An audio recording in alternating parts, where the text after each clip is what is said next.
السلام عليكم ورحمة الله وبركاته.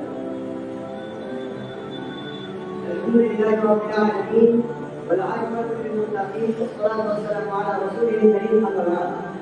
أعوذ بالله من الشيطان الرجيم. بسم الله الرحمن الرحيم. يا أيها الذين آمنوا اتقوا الله وقولوا قولا سديدا. وقال النبي صلى الله عليه وسلم: من يأمن ما بين لحييه وما بين رجليه أتمنى الجنة. উপস্থিত আজকের বাৎসরিক আন্দোলনের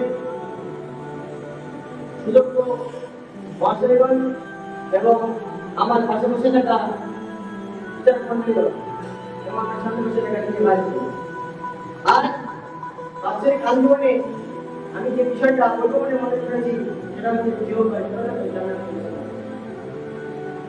আল্লাহ তাআলা আমাদেরকে অসংখ্য অগণিত নিয়ামত দান করেছেন, তার মধ্যে আমাদের জীবনটা একটি অন্যতম নিয়ামত। জীবনটা মূলত মানুষের অন্তরের দরজা, মানুষের অন্তরের গোপনীয়তা এই জীবনটা প্রকাশ পায়।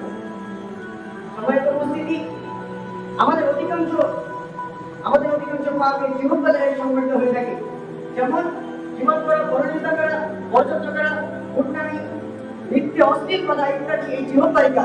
সুতরাং একজন মুমিন ও মুসলমান হয়ে তার উপর জরুরি কর্তব্য হচ্ছে সে তার জীবনটা হিফাজত করে, সে তার জীবনটা সমুদ্র রাখে, তার জীবন বাকি।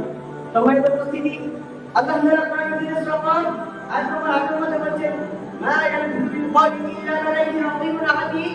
অর্থাৎ মানুষ উচ্চারণ করে প্রতিটি কথার উপরে একজন পরিদর্শক তথা একজন ফেরেশতা প্রস্তুত থাকে।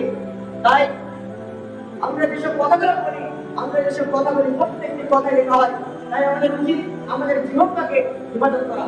সম্মানিত উপস্থিতি, এছাড়া আল্লাহ তাআলা কোরআনে সূরা আহজাব 14 নম্বর আয়াতে বলেছেন, ইয়া আইয়ুহাল্লাযীনা আমানু, হে ঈমানদারগণ, ইত্তাকুল্লাহ, তোমরা আল্লাহকে ভয় করো, ওয়াকুলু কাওলান সাদীদা, এবং সদা সর্বদা সত্য এবং সঠিক কথা বলো। সম্মানিত উপস্থিতি, কোরআনের আয়াত থেকে সুস্পষ্টভাবে বোঝা যাচ্ছে আল্লাহ তাআলা ঈমানদারদেরকে নির্দেশ বলছেন, তোমরা তোমাদের জীবনটাকে বা বাকশক্তিকে সত্যের পথে সীমাবদ্ধ রাখো।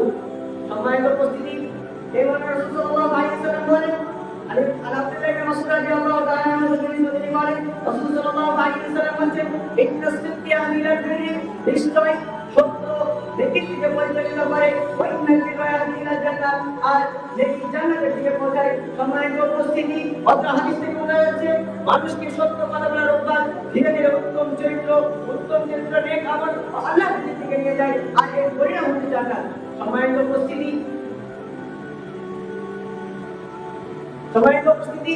রাসূল আল্লাহু বলেন, রাসূল সাল্লাল্লাহু আলাইহি ওয়াসাল্লামকে জিজ্ঞাসা করা হলো, আন আকতারি মা ইউদখিলুন নাস আন-নার, মানুষকে সবচেয়ে কোন জিনিস বেশি জাহান্নামে প্রবেশ করাবে? ফাকালা, অতঃপর রাসূল সাল্লাল্লাহু আলাইহি ওয়াসাল্লাম বললেন, আল-ফাম ওয়াল-বাত, মুখ ও তার লজ্জাস্থান। সম্মানিত উপস্থিতি, রাসূল সাল্লাল্লাহু আলাইহি ওয়াসাল্লামকে জিজ্ঞাসা করা হলো, মানুষের সবচেয়ে কোন জিনিস বেশি জাহান্নামে প্রবেশ করবে? রাসূল সাল্লাল্লাহু আলাইহি ওয়াসাল্লাম উত্তরে বললেন, তার জিহ্বা। মানুষের জিহ্বা জাহান্নামে প্রবেশ করবে।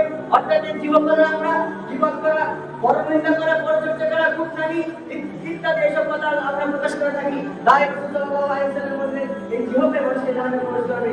দুই, লজ্জাস্থান দ্বারা আমরা ব্যভিচার, জেনা, অসৎকর্ম, অবৈধ সম্পর্ক এইসব থেকে লিপ্ত হয়ে থাকি। তাই রাসূল সাল্লাল্লাহু আলাইহি ওয়াসাল্লাম বললেন, 2 নম্বর লজ্জাস্থানের কথা। সম্মানিত উপস্থিতি, রাসূল সাল্লাল্লাহু আলাইহি ওয়াসাল্লাম বলেছেন, মাইয়াতমানি মা বাইনা লাহইহি, যে ব্যক্তি তার দুই চোয়ালের মধ্যবর্তী স্থান তার জিহ্বা, ওয়া মা বাইনা রিজলাইহি, এবং তার দুই চোয়ালের মধ্যবর্তী স্থান তার লজ্জাস্থান হিফাজত করবে, আল্লাহ বলেন না, আমি রাসূল সাল্লাল্লাহু আলাইহি ওয়াসাল্লাম বলছি, তার জন্য জান্নাতে জামিন নিয়ে নেব। সম্মানিত উপস্থিতি, এই হাদিস থেকে সুস্পষ্ট বোঝা যাচ্ছে রাসূল সাল্লাল্লাহু আলাইহি ওয়াসাল্লাম জান্নাতে যাওয়ার জন্য দুইটি মূলত শর্ত তুলে ধরেছেন। এক, তার জিহ্বা হিফাজত করা, দুই, তার লজ্জাস্থান হিফাজত করা। সম্মানিত উপস্থিতি,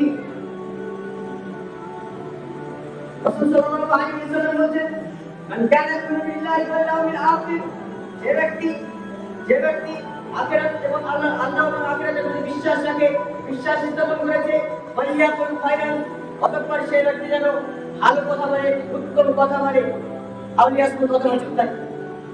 কিন্তু হাদিস থেকে বোঝা যাচ্ছে যে আমাদেরকে কথা বলতে হলে সঠিক কথা, ভালো কথা বলতে হবে। সম্মানিত উপস্থিতি, ভালো কথা বলতে বোঝা যায় যে কোরআন তিলাওয়াত করা, আল্লাহ তাআলা জিকির আজকার করা, নাম তাসবিহ করা। সম্মানিত উপস্থিতি, এবারে আমার নীতি বক্তব্য, এবারে আমার সংক্ষিপ্ত নীতি করছি। আসসালামু আলাইকুম ওয়া রাহমাতুল্লাহি ওয়া বারাকাতুহু।